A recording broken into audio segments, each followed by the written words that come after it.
안녕하세요. 차원이 다른 부동산 컨텐츠 대왕부동산TV의 최동식입니다. 오늘의 주제는 분양가 상한제입니다. 이 분양가 상한제 관련 일반 분양가, 중도금 대출, 입주시 임대 가능 여부, 그리고 공공택지와 민간택지에서의 거주 의무 등 여러분들이 궁금해하시는 내용 위주로 설명드리겠습니다. 이 민간택지에서의 분양가 상한제 시행은 2020년 7월 29일, 작년 7월 29일 이후에 입주자 모집 승인 신청을 하는 단지부터 시행되고 있는데요. 그동안 재건축이나 재개발 단지에서는 분양가 상한제로 인해서 일반 분양가가 허그, HUG라고 하죠. 이 주택도시보증공사인데요. 여기에서의 분양가보다 10% 이상 낮아져 추가 분담금이 대폭 증가되지 않을까 걱정했었습니다. 하지만 막상 뚜껑을 열어보니 전혀 다른 결과가 나왔습니다. 오히려 이 분상제, 분양가 상한제를 피해서 다행이다가 아니라 몇 개월 늦게 진행해서 이 분상제를 맞은 단지가 더 좋게 생겼습니다. 이럴 때 쓰는 사자성어가 있죠. 인생은 세옹지마다 라는 말이 저절로 나오네요. 시작하기 전에 구독과 좋아요 알림 설정 꾹 눌러주세요. 분양가 상한제 관련해서 최근에 나온 뉴스들인데요. 이 서초구 레미안 원밸리의 2배 높은 땅값 승인이라고 해서 역대 최고가, 민간택지 분양가 상한제 적용하고 있는 곳에서는 역대 최고가의 분양가를 승인했습니다. 그래서 이 리스크 줄어든 분양가 상한제라는 기사도 있고요. 평당 5,668만원 초고분양가, 이 원밸리를 말하는데요. 감정평가사는 죄가 없다 라는 뉴스도 있고, 이 초고분양가 원밸리 다음은 둔촌주공이나 신반포 15차, 신반포 4지구가 올해 분양 예정인데요. 이 재건축 아파트 단지들의 분양가도 매우 궁금해지네요.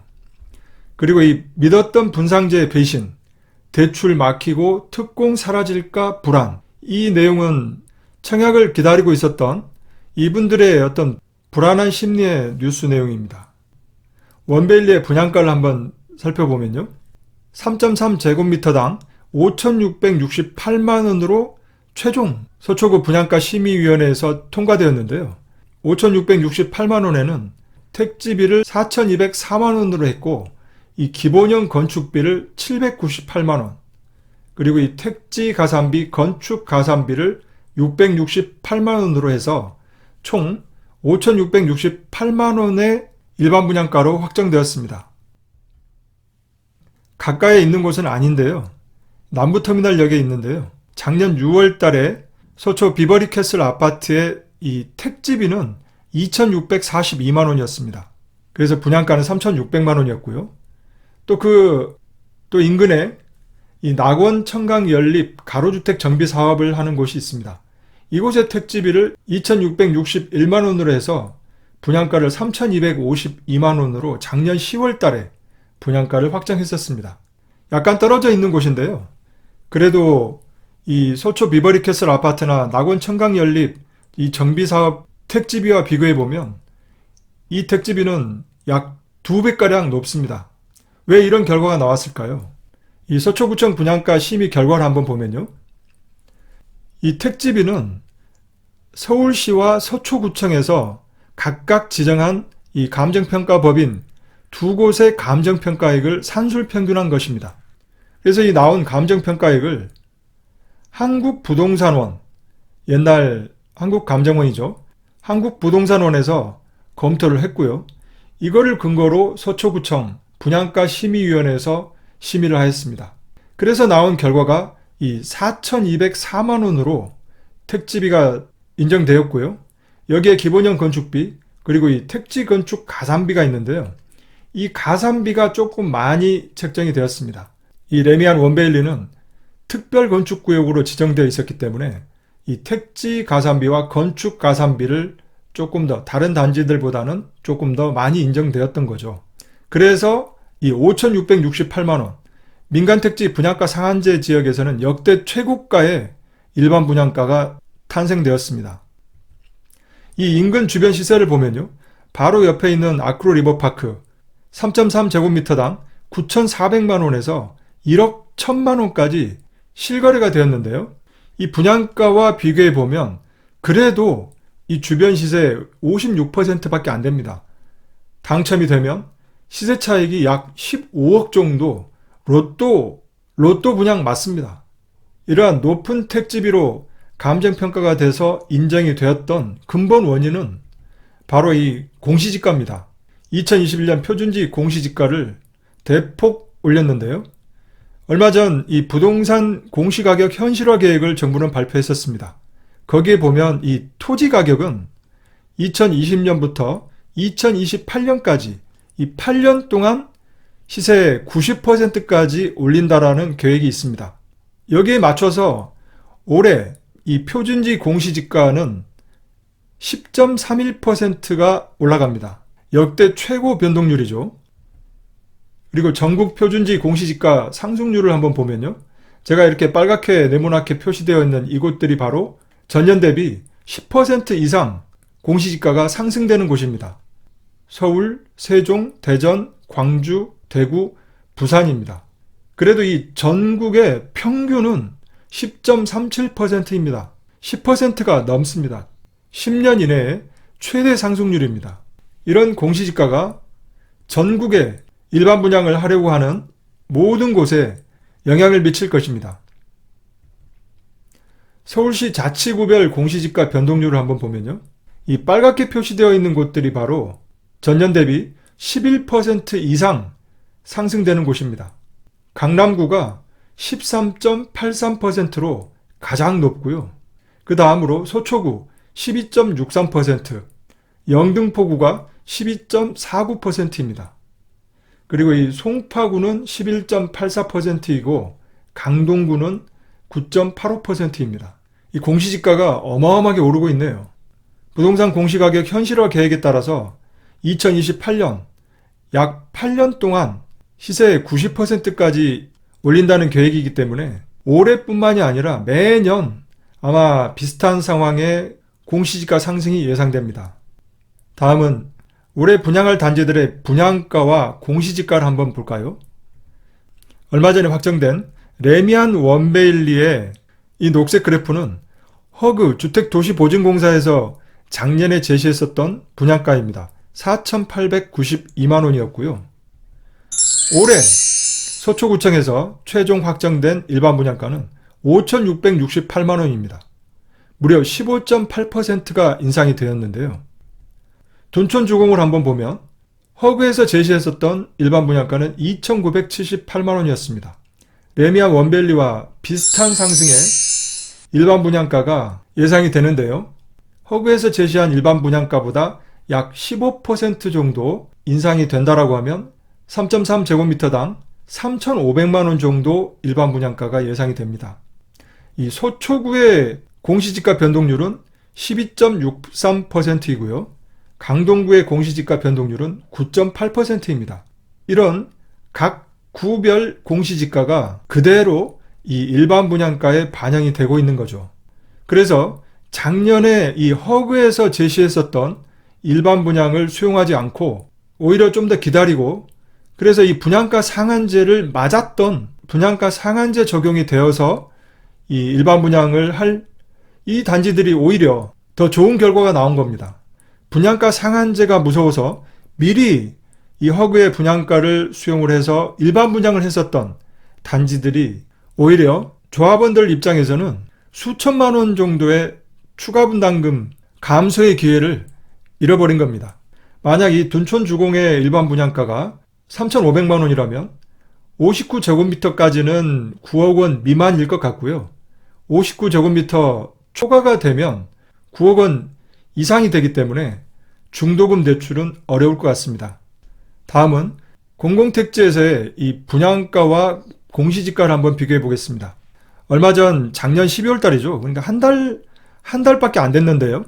힐스테이트 리슈빌 강일이라고 강일동에서 분양을 했었던 고덕 강일 택지지구 5블럭에서 분양을 했었던 곳이 있습니다.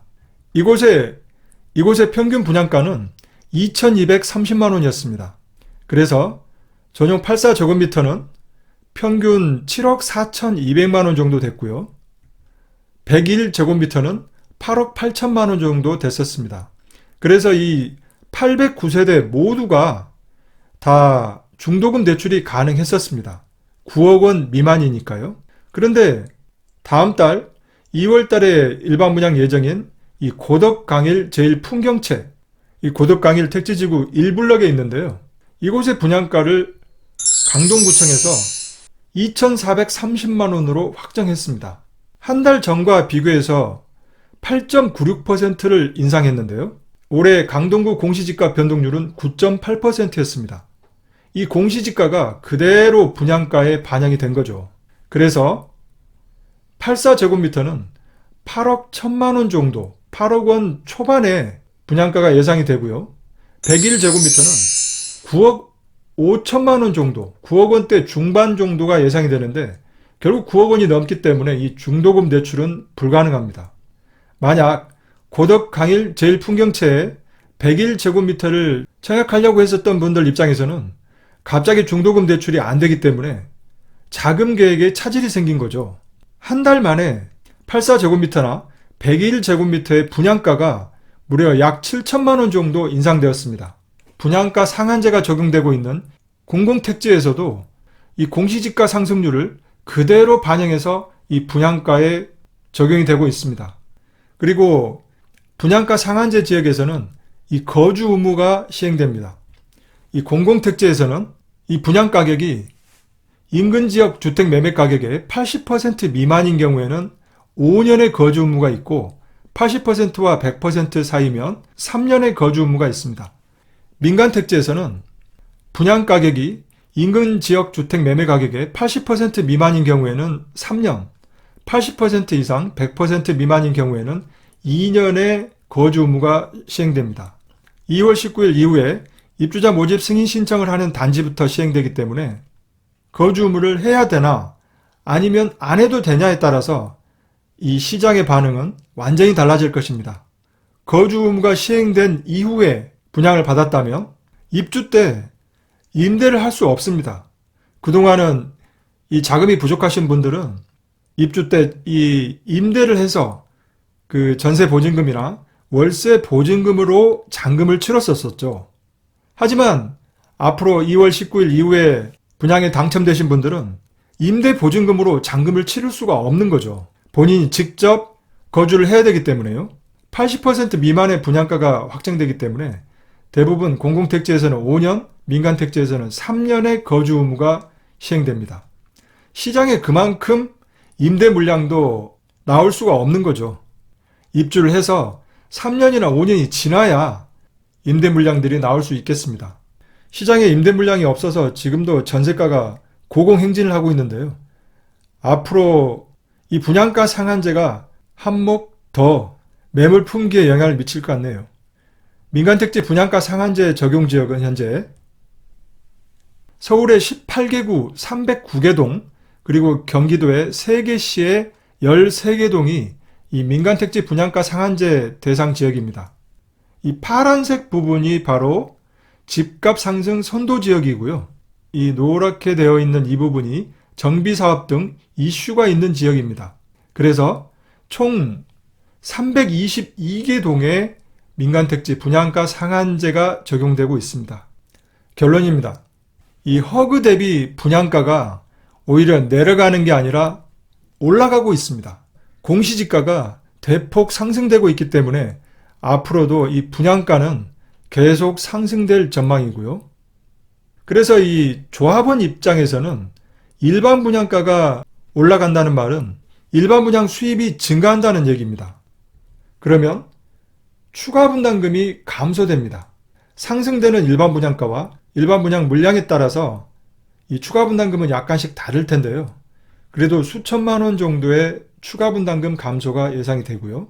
그렇다면 결국 사업성은 증가될 겁니다. 그래서 이 재건축 단지에서는 호재라기보다도 약간의 단비의 역할을 할 수 있겠습니다. 일반 분양을 받으려고 했었던 이 청약 대기자들 입장에서는 분양대금 부담이 증가합니다. 그리고 9억 초과 물량들은 특별 공급이 없습니다. 그래서 이 특별 공급 물량들도 역시나 감소하고 있고요. 분양가가 상승했다고 해도 여전히 주변 시세에 비해서는 거의 반값, 이 반값 수준에 불과하기 때문에 이 청약시장 과열은 불보듯 뻔합니다. 이 공공택지의 청약 경쟁률이나 당첨 가점을 보면 수백 대 1, 그리고 당첨 가점도 69점, 70점 이상이 되어야 당첨이 되고 있습니다. 로또 분양 이 말은 계속 이어질 것 같고요. 그리고 9억 초과 물량 같은 경우 중도금 대출이 전혀 되지 않기 때문에 결국 현금 부자의 몫이 될 것 같습니다. 그리고 당장 2월 19일 이후에 일반 분양에 당첨되신 분들은 이 거주 의무가 있기 때문에 자금 계획도 철저히 짜야 되고요. 그리고 시장의 이런 일반 분양 물량들은 3년 내지 5년의 거주 의무 기간이 끝난 뒤에 이 임대차 시장에 물건들이 나올 텐데요. 결국 지금 현재 전세가 고공행진이 이어지고 있는데 이 매물 품귀 여기에 한몫 더 할 것 같습니다.